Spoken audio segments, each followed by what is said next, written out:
We are raising our guidance. Great success, success, success. Great success, success, success means great profit. Hello everybody, and welcome to another edition of Wrestlenomics Live TV Ratings Talk. I almost said Wrestlenomics Radio. I'm Brandon Thurston, broadcasting live and on demand from Buffalo, New York, where today is Sunday. No, it's not Sunday. God, I haven't done this in a week. We didn't do this last week because of the earnings call. It is Thursday, and that means it's Live TV Ratings Talk. This is the Pro Wrestling Industry Report. It's out there. You can get it if you want, if you're a patron, if you want to pay for it directly on Pay. This is the wrong slides. These are the correct slides with the Big Bang Theory on them. But anyway, I got to full screen this. I swear I did prepare for this program tonight. AEW Dynamite. Ratings just came in. 1.1 million viewers. The highest total viewership since September 29th. Demo was in the range of what it has done in recent weeks. Last week was a 0.35 in the demo. This week up to a 0.41. 0.41 in the demo, up from a 0.35. That is over 500,000 viewers in the demo of 541,000. If we look at the long range of what Dynamite has done on TBS or on TNT in the last several months, this is much better than last week. I forgot to enter the number one among cable originals. We'll talk about that in a moment. But the same demo rating as 2 weeks ago, the highest total viewership, we have to go back to the 29th to find 1.152 million viewers. And this week, 1.129 million viewers. Undoubtedly, you have to give credit to the thing that is a bigger draw than your favorite wrestler, The Big Bang Theory, probably delivering some viewers. We don't know what Big Bang Theory did because it's a rerun, but probably contributing. Because in the quarter hours, which we can look at here, the quarter hours from last night, starting off in Q1 with over 1.2 million viewers. Again, it's a program that averaged 1.1. So, what exactly was the total again here? 1.129, and Q1 was 1.249. So more than 100,000 viewers than the average of the program overall. I have changed the way that I've done this composite trend line. If you're an avid consumer of these quarter-hour graphs, you may notice that the trend line will always start at the same point that the first quarter starts. I've decided to calculate this differently so that we can get an idea of how different was this Q1 compared to the others. And as you can see, the gap here, at least in the total viewership, a little bit in the demo, is higher than the composite trend of the last 4 weeks.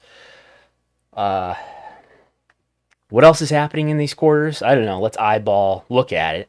Q2 is way down. Q2 in total viewership and in the demo. You can tell I spent a lot of time looking at this already.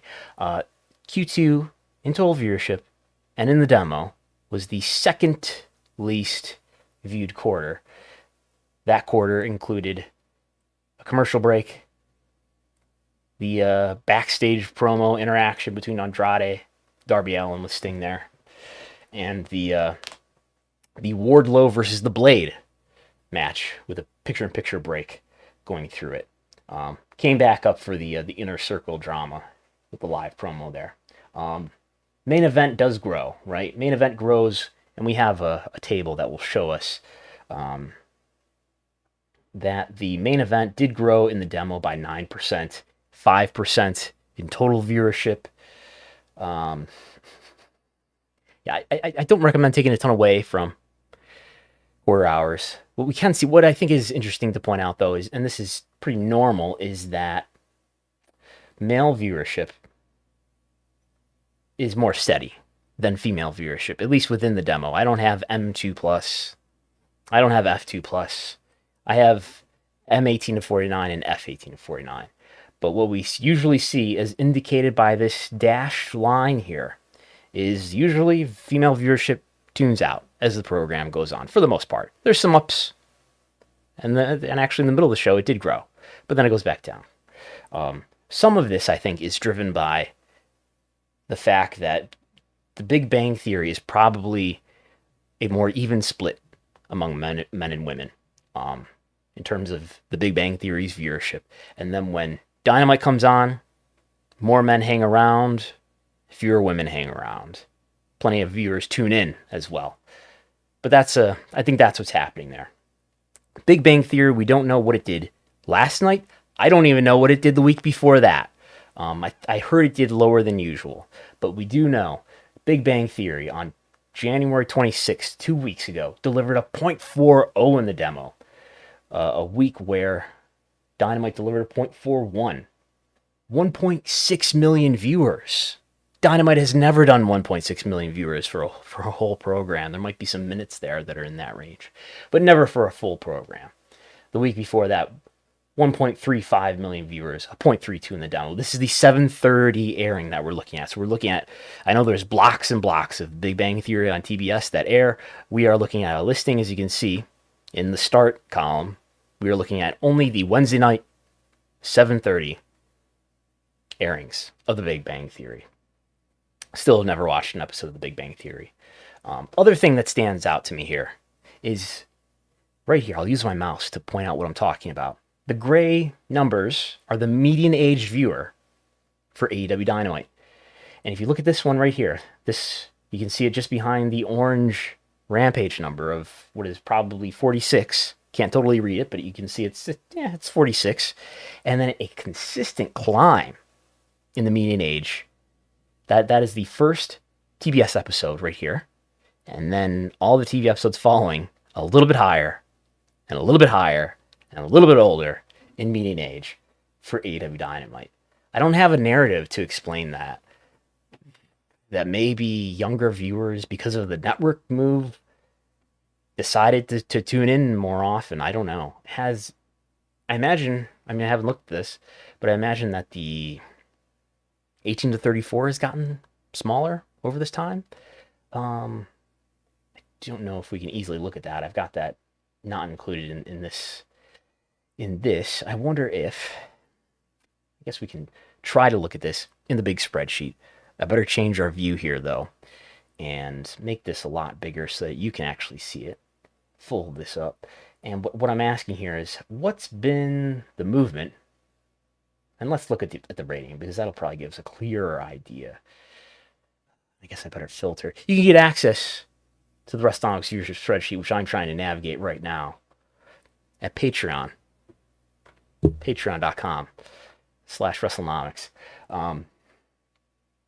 Here's what I'm asking about here. Okay. This week was a .23 in the 18 to 34 demo. That means, what does that mean? That means that 0.23% of the United States population between the ages of 18 to 34. 0.23%. About 0.25% of the 18 to 34 national population tuned in. And what we see, we do see a pretty consistent decline in that number from a .34 on the night of the debut on TBS, which sounds familiar because I think I remember remarking that. Wow, the 18 to 34 viewership was off the charts, and it went down to a .26, a .34 in the TBS debut, .34 down to a .26, about even to a .27 the next week, .24, .22, .23.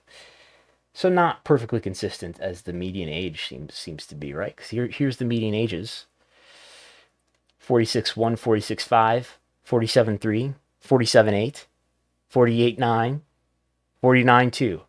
We're getting back up to, let's go back to our slides here. We are getting back up to where Dynamite usually was, which is in the very late 40s or 50. There you go. I always bring up this table, but Raw was in preemption, as everyone knows, probably, who's listening and watching. Raw was in preemption on Syfy, so had its lowest viewership ever, which isn't saying much. I mean, it's expected that this would be a exceptionally lowly viewed, least viewed Raw, given the preemption to Syfy, which we'll talk about in a moment. AEW must be very happy with this rating, considering AEW among cable originals ranked number one, with, as we mentioned, the 0.41 demo rating in 18 to 49. That is, by a decent margin, better than the NBA game on ESPN, the late one, which was number 2 at a 0.39. What was the NBA game? Let's go to our big template here.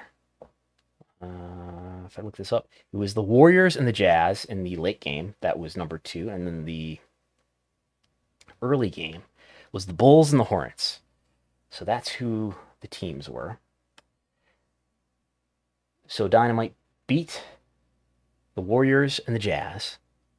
Warriors and Jazz scoring a 0.39. The NBA game had a bigger total audience, 1.35 million viewers. The early game, which did a 0.32 in the demo, just over 1 million viewers, that ranked number 5. That means there were 2 other programs at number 3 and number 4. And I went to all the trouble of putting together this graphic here, but I didn't hype it first. So the big competition between the Olympics, the NBA, and South Park. South Park, which its season just started, I think it did a 0.32 in the demo, and not the prime time Olympics coverage on the USA Network, but the 4:45 start, which is a 1 hour slot here from, I guess, 4:45 to 5:45. Rated higher than the 8 o'clock. What is that, a 4-hour block airing? So that slot number 6 here, let me use my mouse to let you know what I'm talking about here. This slot right here is I think that's a 4-hour block, right? What's 270 divided by 60? That is a 4.5-hour block. So that went until 12:30 a.m. So I'm sure that the latter parts of that airing are much less viewed than the earlier parts. So who knows what this did from 8 to 10 if we're trying to match it up against Dynamite. But 0.39, the earlier early evening airing of Olympics coverage did a 0.32 and did have a larger total audience, almost 1.4 million viewers. What about 18 to 34? The NBA game, the Warriors and Jazz game led on cable in 18 to 34, higher than Dynamite. Among men as well. Wow, among men, the NBA game won, and the AEW had a larger female audience than either NBA game. Had a larger female audience than the episode of South Park, but not the Olympics, which makes sense. There's that.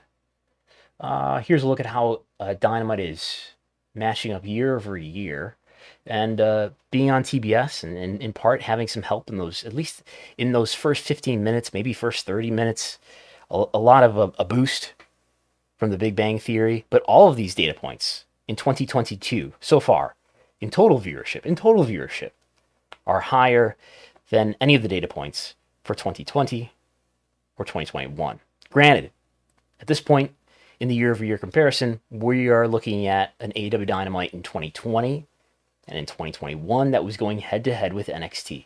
That will change in April, when in the middle of April, after the middle of April, we will finally have some non-opposed by NXT Dynamite data points to look at year over year. For some reason, my demo chart is not up to date. Sorry. Nothing to compare this chart against this week. This is with preemptions excluded. We do have a SmackDown data point in here, actually. SmackDown continues to have a pretty steady margin in the same week over AEW Dynamite, whereas the margin, of course, for Raw, with smaller coverage on the USA Network, is smaller, but we're not contributing to this chart this week because of the preemption. Here's what the total viewership looks like stacked up. Yes, we have 3 dots that are light bluish green in color that represent New Japan, as New Japan replays are airing before the new episodes start in March on Access TV. We move to Monday Night Raw. And by the way, if you have a question or comment, feel free to contribute it using a super chat. I will answer questions if there are any.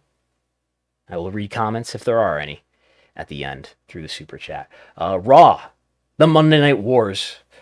We're back on Monday night as Raw went head-to-head with Nathan Chen with men's figure skating, the men's short program. Raw moved to Syfy because of the Olympics.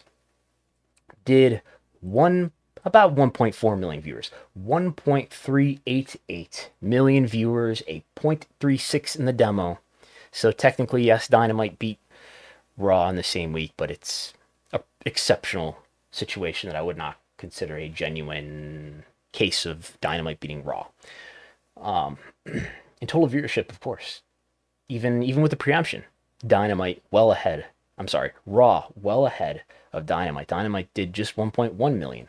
Raw did, even in preemption, well over 1.3 million. Even though it was on Syfy, the only thing that outranked Raw on cable among cable originals on Monday was the very program that took its spot on the USA Network. I think this is a 4-hour block. Let me check my math here. 240 divided by 60 is indeed 4 even.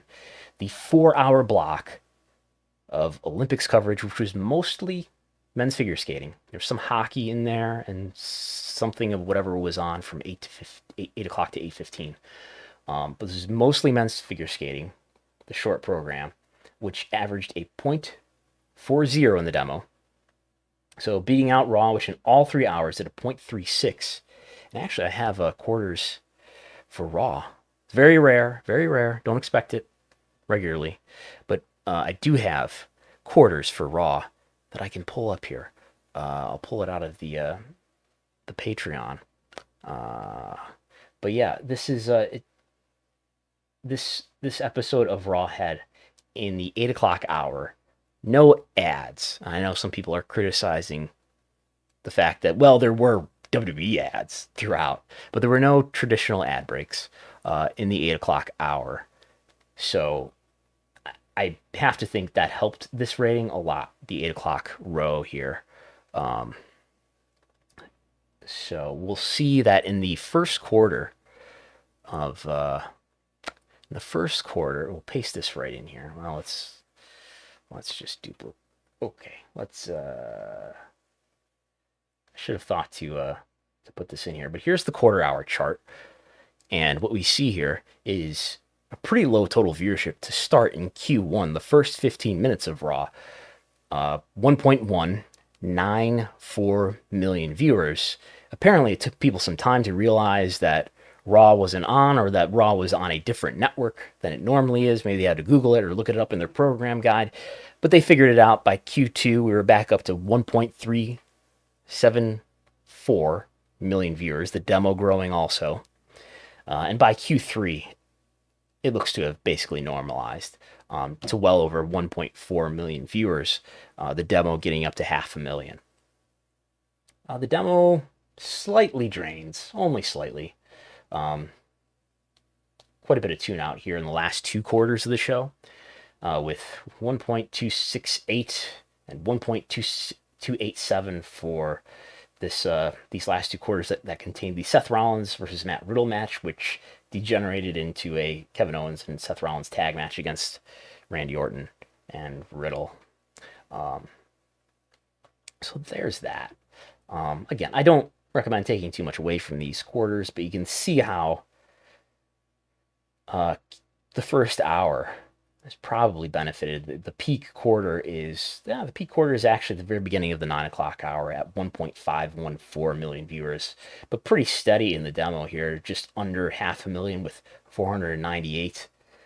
So what we usually see, if you don't know, is when there are commercials. I'm gonna use my hand to illustrate this. Ready?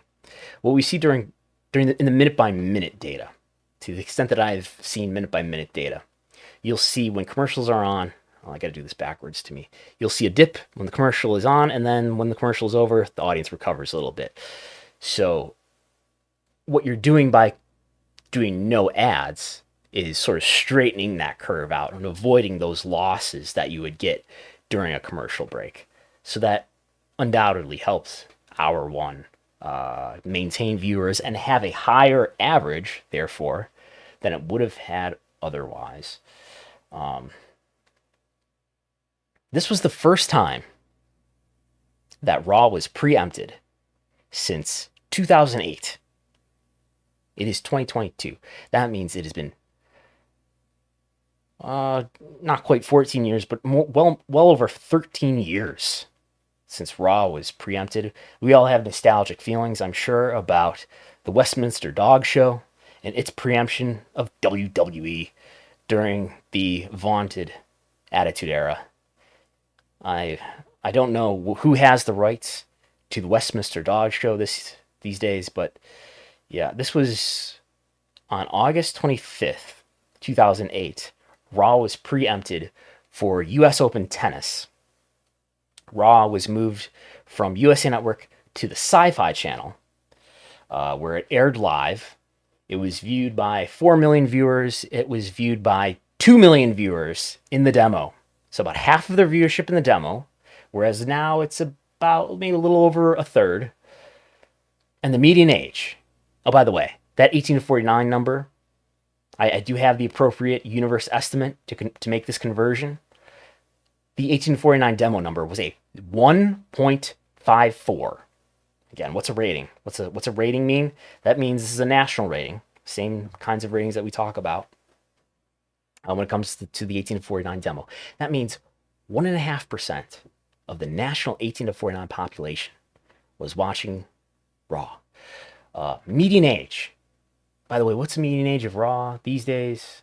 This is not to criticize Raw, more so to illustrate how television has changed over time in these 13 or so years. Median age for Raw these days floats at the mid-50s. Right at the mid-50s. 55, 56, 54. Sometimes a little bit higher, sometimes a little bit lower. This episode of Raw, back in the day, 2008.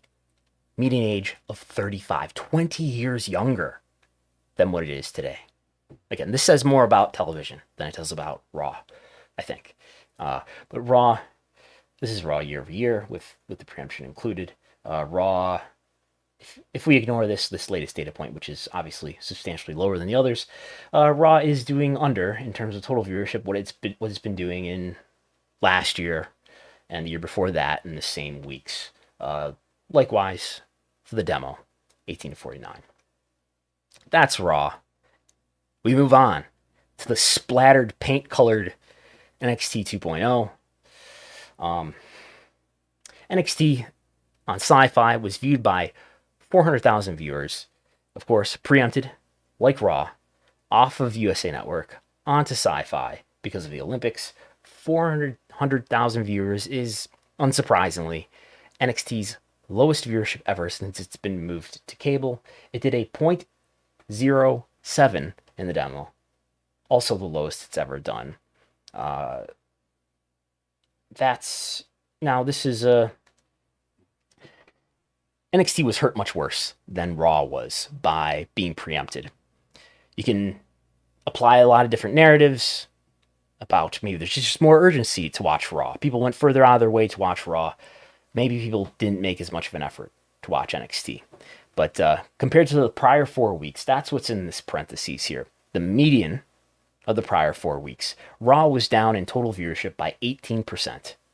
NXT was down in total viewership by 34%, by a third. In the demo, Raw was down by 19% versus the prior 4 weeks. All of these, of course, are on the USA Network. NXT down by 44%. So NXT profoundly more hurt in viewership by the move to Syfy. What I was saying earlier, this is the other half. The Big Bang Theory is a bigger draw than your favorite wrestler. Preemptions are a bigger anti-draw than your least favorite wrestler. So there's that. NXT, again, I guess this did exclude preemptions. I have to do some work on my pivot tables, clearly. But NXT, in terms of total viewership, is hovering in the range of where it was last year at the moment, when it was going against Dynamite. Not in the range of where it was in 2020. And the demo is a little bit under where it was last year, currently. There's those things. Year-over-year differences. Do we want to talk about this now, or should we talk about SmackDown and Rampage first? Let's talk about SmackDown and Rampage briefly. 2.15 million viewers for SmackDown, going against, I believe, the opening ceremonies of the Olympics. Did a 0.51 in the demo. That is the lowest that SmackDown has done on Fox since the 10th. What happened on the 10th, and why do I have a note there? I don't know. But that is the lowest. That's a pretty low 18 to 49. Maybe that's in part due to the Olympics. What date was that had the note in it? That's this little black triangle there. December 10th. December 10th. What does my note say? Later updated by Nielsen after initial reporting. Speaking of which, so what happened on this case is that Nielsen, for whatever reason, realized after the fact that there was a correction that was needed. So this is something that you only find through Wrestlenomics. I don't believe Shoba is keeping up with this in particular. That it's actually 2.122. I don't know what it was originally. Does it say? It was originally 2.142, and now it's down. It was actually adjusted down to 2.122. Anyway, it's a pretty de minimis difference, as George Barrios would say. While we're here, this brings to mind that, did you know that Nielsen, scandal at Nielsen, for the prior 16 months, for the last 16 months, the entire 12 months of 2021, and the last 4 months of 2020, Nielsen undercounted viewership. Can you believe it? They did not count the out-of-home viewership properly, something like that. So what does that mean? That means your favorite show was more highly viewed, right? Well, maybe. That it means that younger viewers were disproportionately affected. Younger viewer measurements, so 18 to 34, tended to be more affected by this measurement error than, say, P50 plus. I think because most of this error is among out-of-home viewing, which maybe tends to be older. So what we're getting at here is the younger your viewership is, probably the more affected the program was. Probably by a few percent. So sorry WWE fans, younger viewership is probably more affected here. So everybody's going to be lifted up a few percent probably, but AEW, because it has younger viewership, probably gets lifted up a little bit more because, as we looked at a moment ago, and we will look at now, I'll show you the median age slide again. Where is it? Median age for W programs is substantially higher by a few years than AEW, Dynamite, or Rampage. So I don't know if we'll get updated data on that ever. I don't know if I will, or anyone who will publicly report will, but probably a few percent. I don't think it greatly changes any familiar narratives, but it's would be interesting to report for the sake of being as accurate as possible. SmackDown, that was SmackDown. Where's SmackDown doing year over year? SmackDown, in terms of total viewership, is a little bit under where it was last year so far in the early part of 2022. In the demo, a little bit under as well. We've got 1 week here that is above where it was last year in the same week. Rampage, a program that has not existed for a year yet, did a 0.20 in the demo, did 540,000 viewers, which, what is that relative to what it normally does? That was down a bit in total viewership, and it was down a bit in the demo as well. So, not the greatest rating, I suppose, for Rampage. which was probably going up against the opening ceremony at 10 to 11 as well. But appears to be down sharper than SmackDown was down on Friday night. Let's see here. I think that's it. What was I going to go into? The big average year-over-year differences, just kind of a consolidated way to look at those year-over-year line charts we were looking at. Dynamite continues to be up year-over-year in total viewership.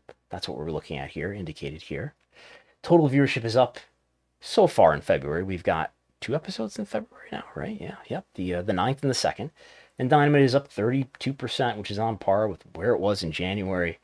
December, though, just a minimal positive difference, basically a 0% difference in December 2021 versus the December of 2020. Remember, December 2020 was a pretty strong month in terms of viewership for AEW because it included the Winter is Coming 2020 episode that did exceptionally well. The following week that did even better with the first advertised appearance of Sting, and the unfortunate passing of Brody Lee. The Memorial Show did a pretty strong rating as well in December. So that's who's up. And Dynamite has been up for what here? A number of months. This is, I think, 11 months in a row if you count this slight positive year-over-year difference in December. This also uses a median, not an average. I prefer to use a median because it doesn't take into account the really extreme cases. In the demo, you see something sort of similar, but we do see a negative year-over-year difference in December for Dynamite. And everybody else is mostly negative, right? Impact looks especially volatile. The top 50 non-news cable originals, which we use as our sort of standard for what's the decline of cable overall looking like, especially if you exclude news, which is held up better. That's down 13% so far in the month, and I did just recalculate that this today. In terms of total viewership, it is down 10%. So that's SmackDown holding up okay. You know, if you're only declining a little bit, I think that's okay. That's kind of a win. If you're only declining by a few percent, and that's what SmackDown's doing. SmackDown is down by 1% in the last 2 months in total viewership. SmackDown is so far down 12%, and one of those data points includes this week's episode, which was especially down, but down by only 2% in January, but down by as much as 29% in December. And this does exclude preemptions.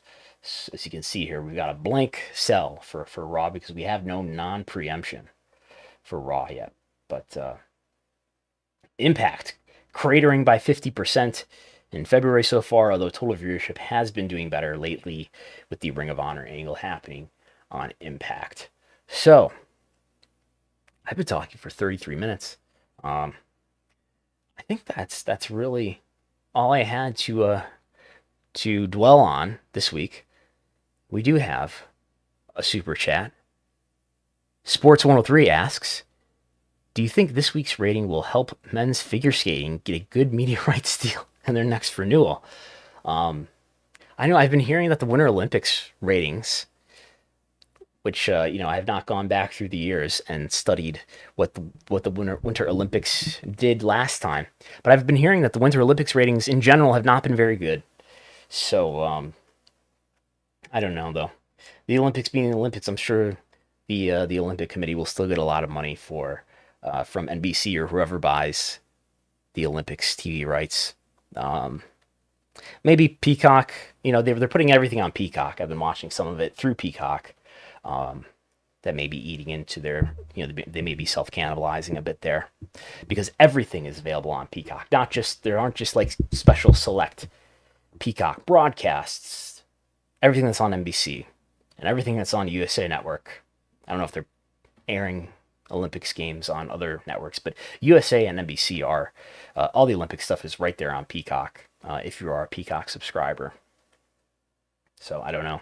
Hopefully Nathan Chen can cash out big in the next media rights renewal. I think that's all. We'll do one more check of the YouTube. I can plug that the Wrestlenomics Pro Wrestling Industry Report, 71 pages, of metrics, analysis, and insights for major wrestling companies. That is available now.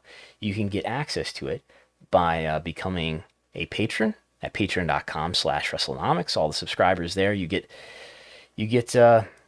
my daily TV ratings reports, you get access to the big spreadsheet, and you get access to audio of this program, and you get everybody who's a patron got access to the 71-page Pro Wrestling Industry Report. You can hit like. If you hit like, that really helps our YouTube algorithm, helps people discover Wrestlenomics. Discovery is a big deal. I've been studying how important discovery is, and not discovery, the television network and the media company, but discovery of your content and so forth. Hit subscribe if you haven't already. Share this video if you would like. I'd appreciate that. And we have the Wrestlenomics ratings game is underway. I am now ranked number 2.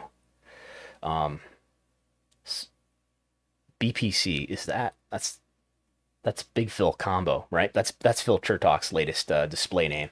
He is ranked number 1.